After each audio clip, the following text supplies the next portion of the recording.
do Senhor, meus irmãos. Uma alegria, estamos aqui nesta noite para nós compartilharmos um pouquinho da palavra do Senhor. Eu agradeço a confiança do Eduardo. Obrigado, Eduardo, pelo convite. Como ele já disse, trabalhamos aí um tempo juntos e nos conhecemos. E em meio a todas aquelas discussões e debates, a gente pendia para o mesmo lado e acabamos nos aproximando um pouco mais. Ao Marcelo também. Desculpa, Marcelo, não poder te atender um pouco mais. Ontem não pude estar, tivemos aí algum conflito de datas. Ele tinha me pedido um vídeo, fiquei devendo o vídeo, Marcelo. Eu expliquei a ele, a gente atende um setor ali em Viamão com aproximadamente 300 membros. Também faço faculdade de engenharia civil, mais o trabalho dia a dia, e tem mais a família, tem a minha esposa, às vezes incomoda um pouco, e a gente mas pela misericórdia do Senhor estamos aqui, parabenizar a juventude, junto com o Marcelo, pelo trabalho. O coral estava lindo, e vamos também ouvir o meu irmão cantando. Nós viemos conversando no carro. Eu disse: a minha preocupação é se ele cantar na próxima vez que me mandarem um convite dizendo: manda só o Gabriel, não precisa também mas vamos tentar aqui dizer algumas coisinhas da parte do Senhor. Vamos ler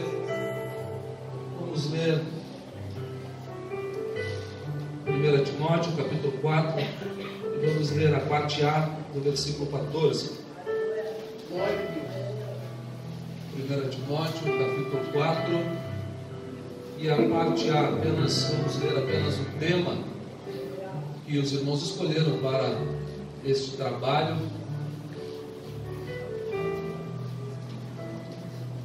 1 Timóteo capítulo 4, versículo 14, a parte A do versículo diz assim: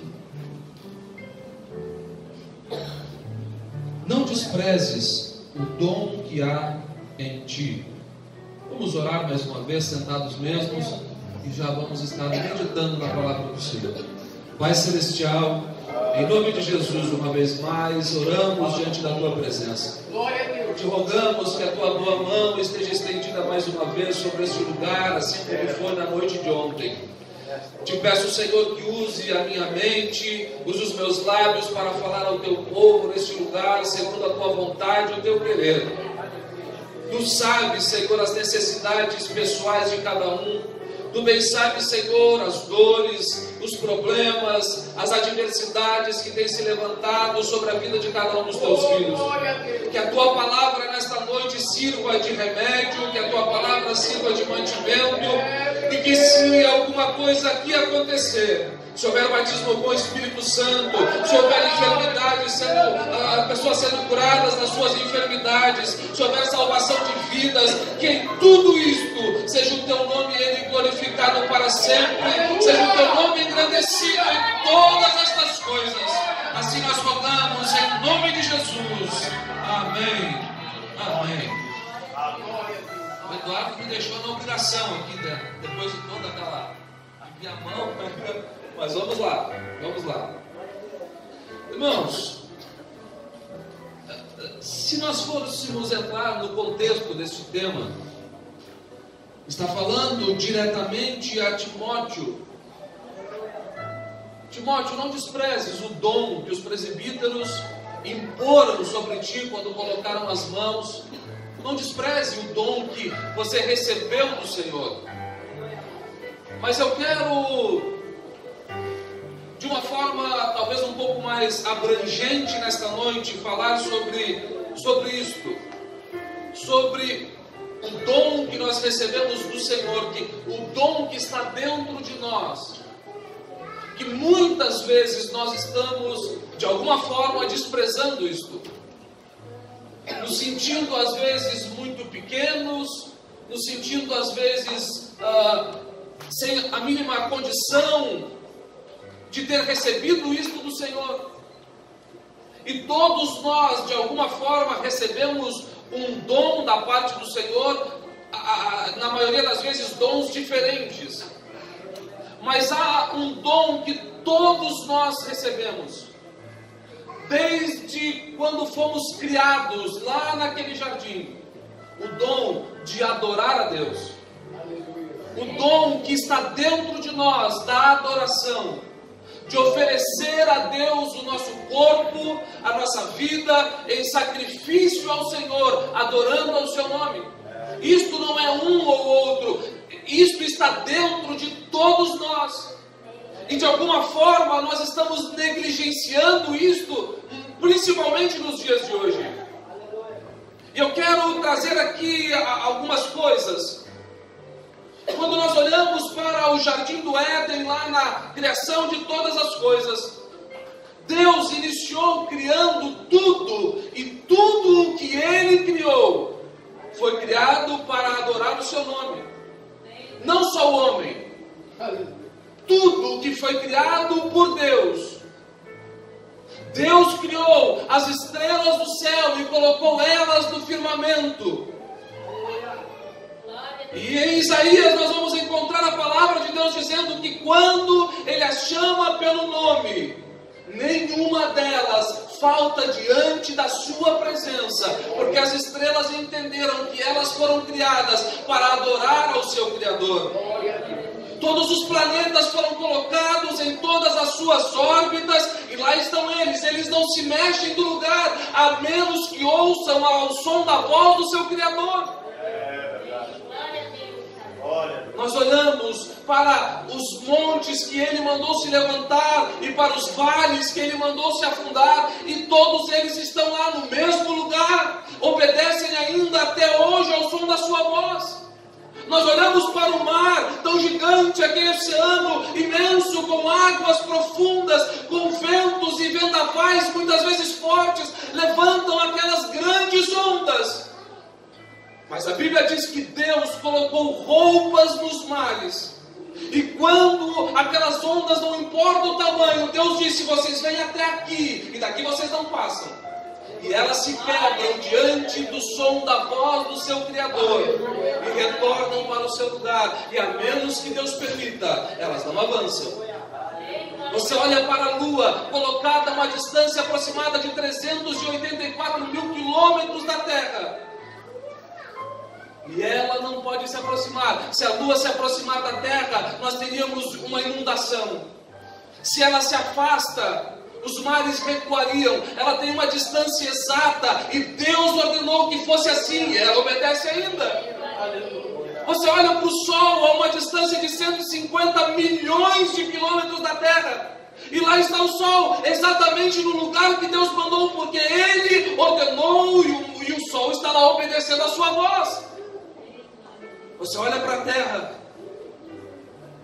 Deus ordenou a ela: você precisa dar um giro em torno de si mesma durante 24 horas, e você precisa dar um giro em torno do Sol durante 365 dias, e nem um dia você acordou pela manhã, abriu a janela da sua casa e a Terra estava atrasada.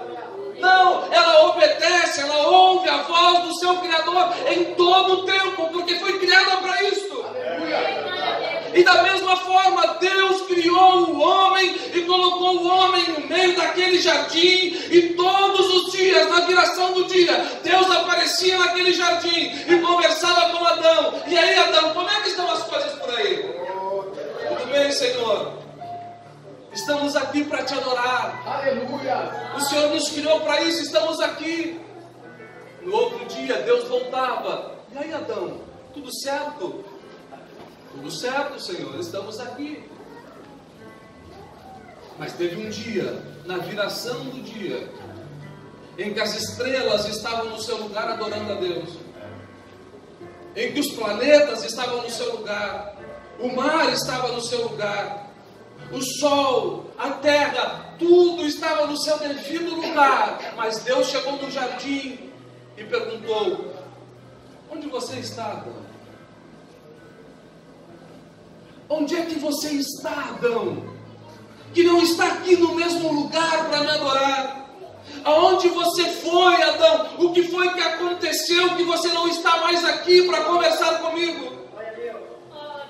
O homem havia caído no pecado, o homem havia comido do fruto da árvore do conhecimento do bem e do mal. Deus tinha dito: vocês podem comer de todas, vocês têm aqui árvores abundantes, vocês têm a árvore da vida, mas tem uma que vocês não devem tocar. E o homem foi lá e comeu do fruto, como quem diz: eu não preciso de Deus. Se eu comer do fruto, serei ainda maior do que ele, disse a serpente a Adão e a Eva. E eles acreditaram naquilo. E desde então, toda a criação continua da mesma forma, adorando ao seu Criador. E o homem, a partir daquele momento, a sua principal criatura, a sua principal criação, melhor dizendo, aqueles que ele criou com o desejo de que sempre estivessem ali na sua presença para o adorar, agora estavam longe, agora estavam distantes. E Deus expulsa Adão e Eva daquele jardim, e a Bíblia nos diz que ele colocou querubins com espadas flamejantes à entrada do caminho que levava até a árvore da vida, de forma que mais nenhum homem poderia tocar naquela árvore. A vida eterna havia cessado, não havia mais direito de vida eterna para o homem. O homem foi colocado para fora do jardim, e agora ele iria ter que trabalhar e comer do suor do seu trabalho, e a mulher agora teria dores de parto para ganhar aos seus filhos, e tudo se tornou mais difícil. Glória a Deus. Tudo. Porque o homem agora estava longe de Deus. E desde então, Deus trabalha para trazer o homem de volta para perto dele. Desde então, Deus trabalha, Deus levantou homens, Deus levantou profetas, e nós vamos encontrar desde os nossos pais, lá do início da Bíblia, tentando trazer de novo o povo para a presença de Deus. Nós vamos ver Noé clamando por misericórdia, que o povo viesse para que se salvasse naquela arca, e o povo não queria saber. Deus levantou a Moisés para tirar o povo da escravidão do Egito, mas logo estavam todos perdidos de novo e longe de Deus. Deus levantou aos profetas maiores, aos profetas menores, de forma que Joel clamava dizendo: arrependei-vos com choros e com prantos e com jejuns, e venham para a presença de Deus. Ageu fazia a mesma coisa, mas o povo estava mais preocupado em adornar a sua casa, em cuidar daquilo que era secular, em cuidar daquilo que não era nada da parte de Deus, e estavam totalmente longe do Senhor. E nenhum homem conseguiu trazer de novo o povo para perto de Deus. Alguns, lá que outro, e logo o povo estava longe de novo. Mas desde o princípio, desde o início da criação, o desejo de Deus é que o homem estivesse perto dele.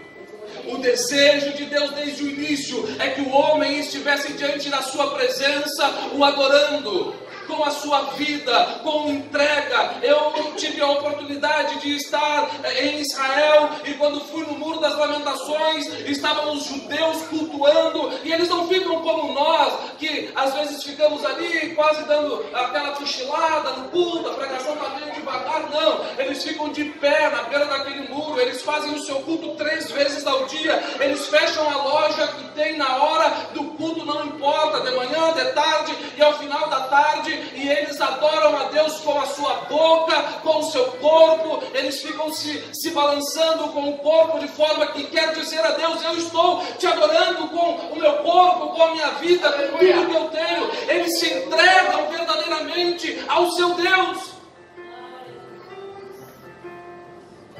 Pois bem, não teve jeito, o homem não quis. Ou pensa que se você pudesse escolher, você escolheria Jesus? Ele mesmo disse: não foram vocês que me escolheram, eu escolhi. Eu escolhi. O privilégio de estar aqui é porque você foi escolhido por Ele. Porque se eu tivesse que escolher, eu queria outras coisas. outras coisas. Ele teve misericórdia e me escolheu. E chegou um determinado dia, como se Deus olhasse para a sua criação e dissesse: não tem mais o que fazer. O homem estava caído em pecados. O homem tinha virado as costas totalmente ao Senhor e não queria mais saber de nada das coisas de Deus. Mas ainda continuava a amar o seu povo, a sua criação. E então nós vamos encontrar a Bíblia nos dizendo que Jesus, eu não posso entrar aqui muito nos detalhes, porque não temos tanto tempo, mas Jesus toma a decisão de vir. Ele toma a atitude como quem chega diante de Deus, como quem chega diante do Pai e pergunta: qual é a dívida desse povo? O quanto eles te devem? Pode calcular tudo. Tudo. Nós somos diferentes. Nós primeiro começamos a obra e depois a gente pensa se vai dar para terminar. Eu sempre brinco que namorado, apaixonado pela namorada e se conhecem e aquilo é tudo a mil maravilhas, vamos casar e vai ser uma bênção. Mas ela nunca experimentou sentir nem o chulé dele. Quando chega lá do joguinho, uma coisa que pretenda a asa, vem para a igreja que é um cheiro só. A menina então, Deus o livre. E aí casam. E aí depois começam a descobrir essas coisas. Descobrem até que tem conta para pagar. Descobrem até que tem que ir no mercado comprar comida. Eles descobrem isso, sabia? Sim. Oh, mas eu não sabia que era tudo isso. Aí já está lascado, casou, agora aguenta. Jesus disse: não, calcula tudo, que eu vou pagar tudo. Havia uma justiça sobre nós. Havia sobre a humanidade justiça. E Jesus disse o seguinte: pega toda a podridão desta humanidade, pega tudo que não presta. Hoje nós somos mais de 7 bilhões de pessoas no mundo. Aí você pensa, tudo isso, todas as pessoas que viveram nos últimos 2000 anos, as enfermidades de todos, as depressões de todos, as tristezas de todos, as angústias de todos, o choro de todos, a amargura de todos. E ele disse: pega tudo e coloca sobre os meus ombros. E pega o amor que o Senhor sente por mim e coloca sobre eles. Foi a atitude que ele tomou naquele momento. E então ele veio à terra, cresceu, nasceu lá da Virgem, como todos nós sabemos. Cresceu até os 30 anos de idade, tudo certo. Trabalhava com seu pai, era um homem como outro. Mas aos 30 anos ele começa o seu ministério transformando aquela água em vinho naquele casamento. E até os 33 anos e meio, Jesus, ele opera milagres, ele cura enfermos, ele ressuscita mortos, ele prega na beira do mar, ele escolhe os seus discípulos, ele faz tudo isto que era para fazer como homem. Mas nada disto era o principal. E ele vai para aquele Getsemane. É traído por Judas. A Bíblia diz que ele começou a angustiar-se, de forma que suava gotas grandes de sangue. E em um momento ele diz o seguinte: Pai, se possível, passa de mim este cálice. E nós pensamos, como seres humanos, que a maior preocupação de Jesus era o sofrimento físico. Nós pensamos, como seres humanos, que dentro daquele cálice estavam os açoites que receberia dos romanos. Nós pensamos que dentro daquele cálice estava uma lança, ou estava uma coroa de espinhos que seria cravado na sua cabeça, ou aquela zombaria que recebeu pelo caminho. ou açoite que lhes arrancava os pedaços das suas carnes com pedaços de metal e de ossos amarrados às pontas, e cada vez que o chicoteavam e puxavam, lhe arrancavam as carnes. Pensamos que todo o sofrimento que Jesus estava passando naquela cruz era por causa da dor física. Mas quando ele diz: Pai, se possível, passa de mim este cálice, ele não está preocupado com esta dor. Ele não está preocupado com o pretório romano, ao qual seria julgado naquele lugar. Ele não está preocupado com a vergonha de carregar o seu julgamento pendurado no pescoço até aquela cruz e ser morto nela. Mas dentro daquele cálice estava a ira de um Deus. Dentro daquele cálice estava a justiça que teria que vir sobre nós, mas que agora estaria sobre ele. E você pense que você ou eu muitas vezes não suportamos nem a minha própria dor. Muitas vezes não suportamos a nossa própria enfermidade. Não suportamos a nossa própria tristeza. Não suportamos a dor de perder alguém.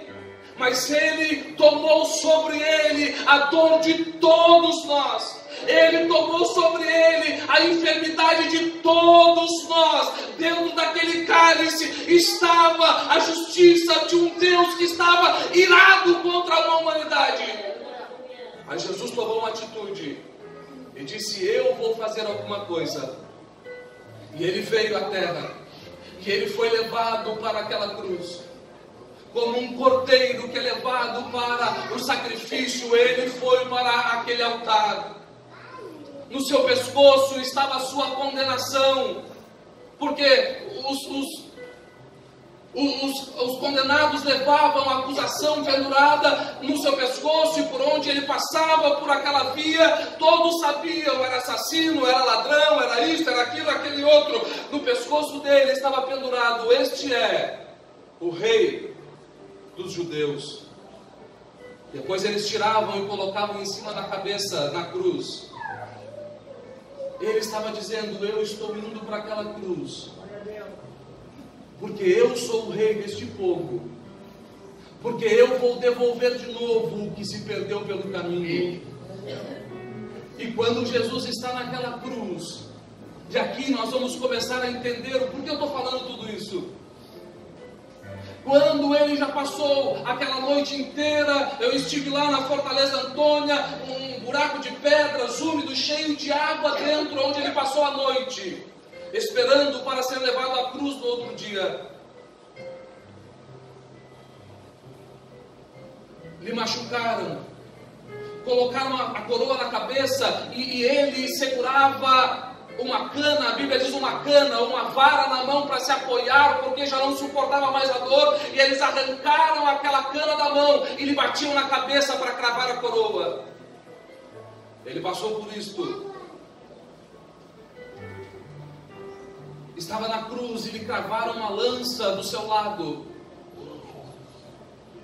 Sim, mas em Mateus capítulo 27 e o versículo 50, ele diz o seguinte: Pai, está consumado. A ti eu entrego o meu espírito. O que eu tinha para fazer aqui como homem, eu já fiz. Já curei, já ressuscitei, já transformei água em vinho, fiz tudo o que tinha para fazer. Mas agora começa o negócio de verdade. Agora começa aquilo que nenhum homem conseguiu fazer antes. Agora começa o que Moisés não conseguiu fazer.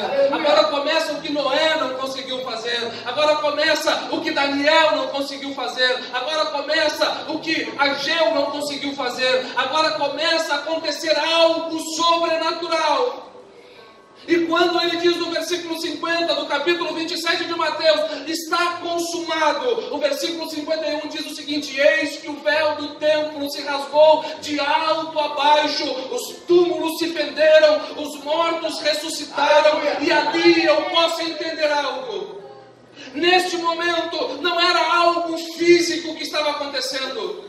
Neste momento não era algo apenas visível aos olhos humanos que estava acontecendo. Naquele momento em que Jesus morre como homem e começa a agir de maneira espiritual e trabalhar para aquilo, ao motivo ao qual ele tinha morrido naquela cruz, ele não vai lá no templo e rasga aquele véu, porque ali estava uma arca onde representava a presença de Deus. As pessoas não podiam entrar naquele lugar. A Bíblia diz que uma vez por ano o sumo sacerdote entrava para oferecer sacrifícios no lugar santíssimo. E pronto. Uma vez por ano, na Páscoa, as pessoas iam até o templo, levavam um sacrifício, levavam um cordeirinho debaixo do braço, trocava sua roupa, botava uma roupa branca, e o cordeiro ia para o altar e era sacrificado, imolado. O sacerdote pegava o cordeiro, girava ele 7 vezes na volta, derramava todo o sangue sobre aquele altar, e depois pegava esopo, que era um tipo de esponja, colocava num pedaço de madeira, molhava no sangue e borrifava sobre o povo, e quem recebia uma gota de sangue levava para casa o perdão dos seus pecados por um ano. Ano que vem tinham que voltar de novo, mas não tinham contato com Deus. Eles iam só até o sacerdote, era o máximo que o homem chegava, porque a árvore da vida, o direito de vida eterna, o direito de comunhão com Deus estava rompido. Lucas capítulo 19, versículo 10, diz: porque o Filho do Homem veio buscar e salvar o que se tinha perdido. E o que tinha se perdido não tem a ver com dinheiro, não tem a ver com uma vida abundante fisicamente aqui nesta terra. O que tinha se perdido era o contato com o Criador e a criatura. Era isso que tinha se perdido. E naquele momento em que Jesus diz está consumado, e no momento que o véu se abre no meio, um dia eu estava orando sobre isto há muitos anos atrás, e Deus me fez entender uma coisa, que neste momento Ele volta lá no jardim do Éden, Ele volta lá no princípio de toda a criação, olha para aqueles querubins e diz: a partir de hoje não há mais necessidade alguma de vocês ficarem aí. A partir de hoje vocês podem sair deste caminho, porque eu não preciso mais de um caminho de terra, eu não preciso mais de uma árvore plantada no meio do jardim. E você vai encontrar Jesus dizendo em João 14:6, ele diz o seguinte: porque eu sou o caminho, a verdade e a vida, e ninguém vai ao Pai se não for por mim. Acabou! Chega, não existe outra ligação entre Deus e o homem, de forma que hoje quando você dobra o seu joelho, de forma que hoje quando você precisa orar, você dobra o joelho, e a primeira coisa que você faz é o quê? Pai, em nome de Jesus, eu chego na tua presença, não tem outro jeito, não tem outra forma, não tem outra maneira. Ele devolveu de novo a ligação entre Deus e o homem, Ele devolveu de novo aquilo que ligava o homem a Deus. Jesus se tornou essa ligação. Pai, eu estou na tua presença por causa de Jesus. Pai, eu cheguei neste culto nesta noite, eu estou cantando com as minhas mãos levantadas, e eu chego aqui, eu não preciso ir no pastor da igreja, eu não preciso ir no vice-pastor da igreja, eu posso ir direto na minha cadeira, dobrar o joelho e dizer: Pai, eu estou na tua presença, Pai, eu estou aqui para conversar contigo, Pai, aqui estão as minhas necessidades.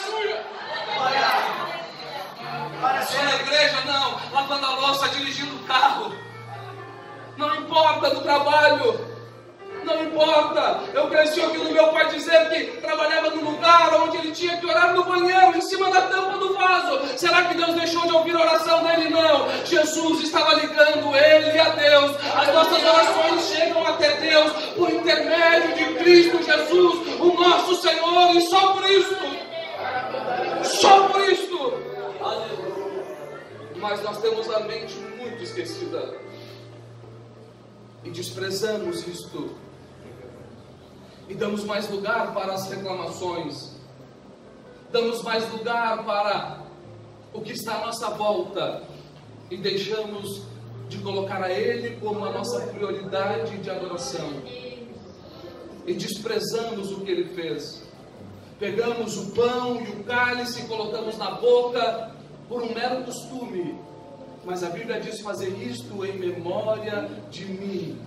Fazer isto porque eu morri na cruz por vocês. Fazer isto para se lembrar que eu entreguei a minha vida por vocês naquele Calvário. Porque eu devolvi de novo a condição de vida eterna, de lutar por uma vida eterna, de lutar por um lugar no céu a cada dia aqui nesta terra. Então hoje, se nós nos reunimos neste lugar, não é por um mero costume, não é por ser religioso apenas, é porque Ele abriu de novo o caminho entre nós e Deus, e nós estamos aqui para adorar ao Senhor, seja com louvores, seja com as nossas mãos, seja com a nossa boca, seja com as nossas lágrimas, seja com o nosso corpo, seja lá como for. Nós estamos no lugar da adoração, nós estamos no lugar de comunhão com Deus. Isso tem que ser a nossa prioridade. Isto tem que ser prioridade nas nossas vidas. Aleluia. Se você chegar para um judeu e perguntar para ele hoje, se você morrer onde, para onde você vai? Sabe o que ele vai te responder? Eu vou para o céu. Aleluia. Aí você pergunta para ele, por que você vai para o céu? Eu leio a Torá todos os dias. Eu levo oferta para construções dos templos. Eu vou no Muro das Lamentações e oro e choro. Então eu estou indo para o céu. Você pergunta para um seguidor do islamismo, se você morrer onde, para onde você vai? Eu vou para o céu. Eu faço os meus jejuns, eu faço as minhas peregrinações. Chega na hora do culto, ele coloca a toalhinha dele, não importa onde ele faz o culto dele, é o Deus dele. Eu estou indo para o céu porque eu estou fazendo alguma coisa. Aí você pergunta para um cristão, se você morrer onde, para onde você vai? Qual a tua resposta? Qual a resposta? Para o céu? Por quê? Por que você vai para o céu? Por que você vai para o céu? Por que você vai para o céu? Me diz por que você vai para o céu? É porque jejua?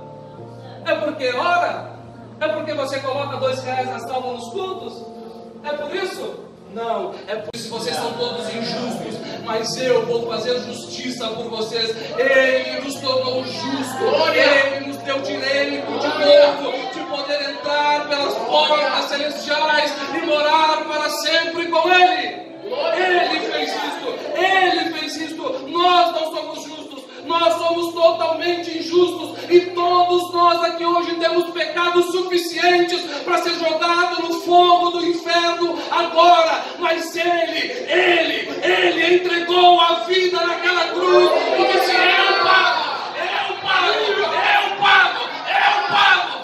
pago, eles são meus, eu os comprei com o meu sangue e devolvi o direito de morar no céu. Glória a Deus. Deus da glória.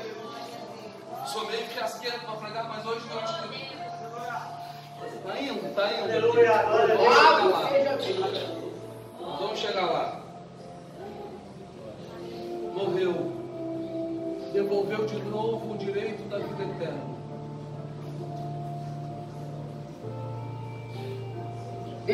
Passou por 40 dias com os seus discípulos. O pastor Davi, que é o meu pastor presidente, sempre diz que os discípulos não aprenderam bem. Ele voltou 40 dias de recuperação, deu um tempinho de recuperação para os discípulos para ensinar um pouquinho mais. E foi embora, de volta para os céus. A Bíblia diz que tinham dois olhando e de repente desapareceu nas nuvens. E o Salmo 24 diz o seguinte, em alusão no dia em que Jesus retorna para o seu lugar, em que os anjos olham e dizem: quem é este que vem vindo ali? Quem é este que vem vindo? E outro diz: é o Senhor, forte, poderoso das batalhas. Levantai, ó portas eternas, aleluia, e entrará o Rei da Glória. Aleluia. Quem é este Rei da Glória? É o Senhor forte, poderoso das batalhas. Quem é este que vem vindo aí? Levantai, ó portas eternas, e entrará o Rei da Glória. Aleluia. E ele entrou para aquele lugar e disse: Pai, devolve-me de novo a comunhão, devolve-me de novo aquilo que eu tinha contigo antes, devolve-me de novo a glória que eu tinha. E Jesus recebeu de novo do seu Pai a glória, porque lá naquela cruz não foram os judeus que o mataram, não foram os romanos que o mataram, não foram os inimigos que o mataram. O próprio Pai o colocou naquela cruz e matou o seu próprio filho. Mas agora ele diz: filho, você fez tudo o que tinha para fazer. Toma a glória de novo que você tinha antes. E Jesus já não é mais aquele homem ensanguentado. Jesus já não é mais aquele homem torturado. Jesus já não é mais aquele homem com pedaços de carnes arrancadas do seu corpo. Jesus já não é mais aquele homem desfigurado e de dores que Isaías descreve no capítulo 53. Mas nós encontramos o apóstolo João com mais de 90 anos de idade, jogado na ilha de Patmos para morrer. E a Bíblia diz que de repente uma porta se abriu no céu. E alguém disse: João, vem cá, João. Vem cá, porque não acabou ainda. Vem cá, porque os homens te colocaram aí para morrer. Mas eu ainda tenho mais para te mostrar. E a Bíblia diz que quando João entra por aquela porta, ele vê uma coisa. E ele descreve dizendo o seguinte: eu vi um semelhante ao Filho do Homem, no meio dos 7 castiçais de ouro. E o seu cabelo era branco como a lã. Seu rosto brilhava mais do que o sol ao meio-dia. Seus olhos estavam acesos como chama de fogo. Da sua língua saía uma espada afiada de 2 gumes. Suas vestes eram brancas e talares até os seus pés. No seu peito estava cingido um cinto de ouro. Os seus pés brilhavam mais do que um latão reluzente, e suas mãos sustentavam a igreja. Ele não é mais aquele Cristo vencido. Ele não é mais aquele Cristo ensanguentado, mas ele foi colocado em um lugar elevado. Ele foi colocado acima de tudo e de todos. E a Bíblia diz que todo o poder está nas suas mãos. E nada pode escapar dos seus olhos. Aleluia! A Bíblia diz o seguinte: ele voltará com alaridos e com voz de arcanjo, que a trombeta de Deus e os anjos, e os mortos ressuscitarão primeiro, e nós, se estivermos vivos, subiremos e nos encontraremos com ele nas nuvens. E de novo aqueles anjos vão olhar e dizer: quem é este que vem vindo aí? O Senhor forte e poderoso. Levantai, ó portas eternas, e entrará o Rei da Glória. Sozinho não, com a sua igreja. Levantai, ó portas eternas, porque o povo que venceu vai entrar por ela. Levantai, ó portas eternas, porque o povo que venceu vai entrar por ela. Aleluia! Glória a Deus!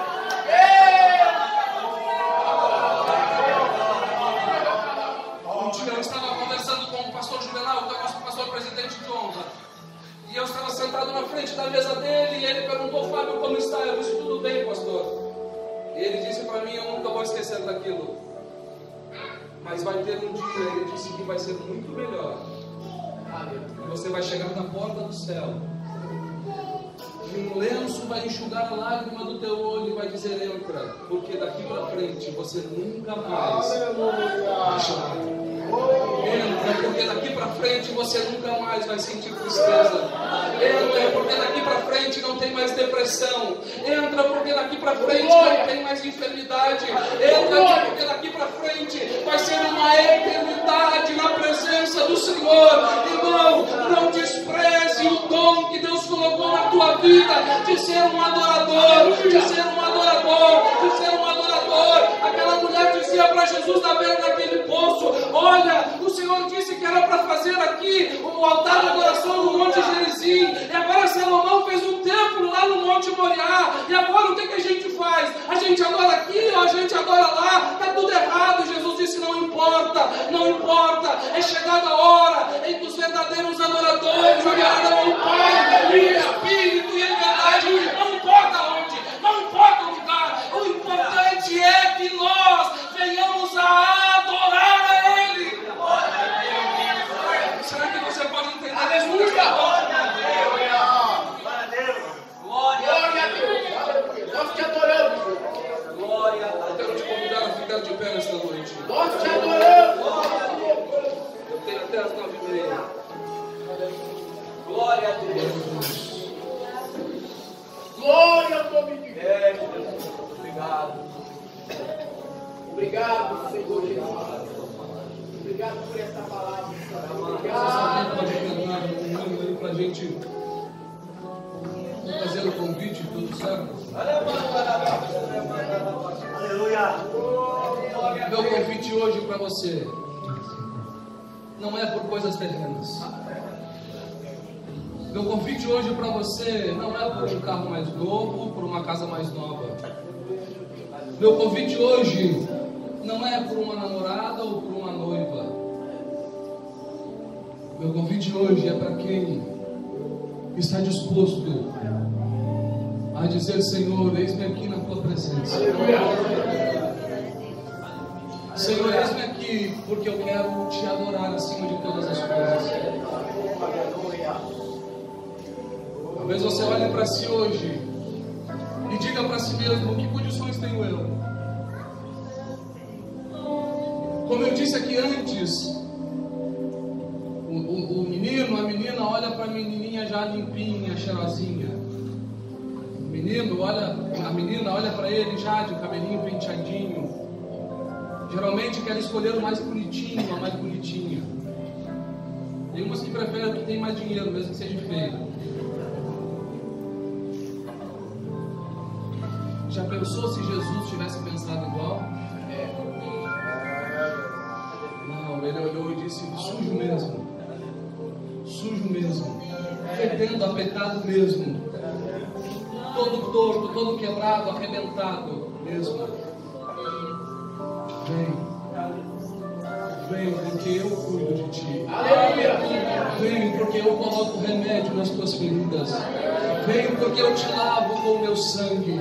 Vem, porque eu te cubro com vestes brancas. Vem, porque eu cuido de você. Esquece os teus pecados, esquece os teus problemas, esquece as tuas limitações. Tire este momento para dizer: Senhor, eu estou aqui com o meu corpo cansado. Eu não tenho dinheiro. Tudo que eu tenho para te oferecer é este corpo cansado, enfermo, triste talvez, mas é o que eu tenho. Eu por várias vezes eu tenho uma cadeira lá no meu escritório, onde eu costumo tirar o meu momento de oração. E por vezes eu tenho alguma palavra para dizer. Por vezes eu consigo conversar com o Senhor. Em outros momentos eu apenas fico em silêncio ali. Em outros momentos só choro. Mas tem momentos que eu levanto as minhas mãos e digo: Senhor, eu só preciso de um abraço teu. Eu não consigo falar, eu não consigo chorar. E Ele não deixa de estar ali. Você nasceu para adorar Ele. Você nasceu, não despreze isso que Ele colocou dentro de você. Não despreze isso que Ele colocou. O texto que lemos foi um presbítero que colocou a mão na cabeça de Timóteo e disse: recebe Isto que eu estou falando não veio de nenhum homem. Deus colocou isto dentro. Será que tem alguém corajoso aí que pode vir ao altar para nós orar? Será que tem alguém corajoso aí para dar o primeiro passo? A Assembleiana é sempre assim, espera uns 2, 3 para vir e depois vem vindo. Mas eu sei que tem alguém aqui nesta noite com desejo de ser um adorador.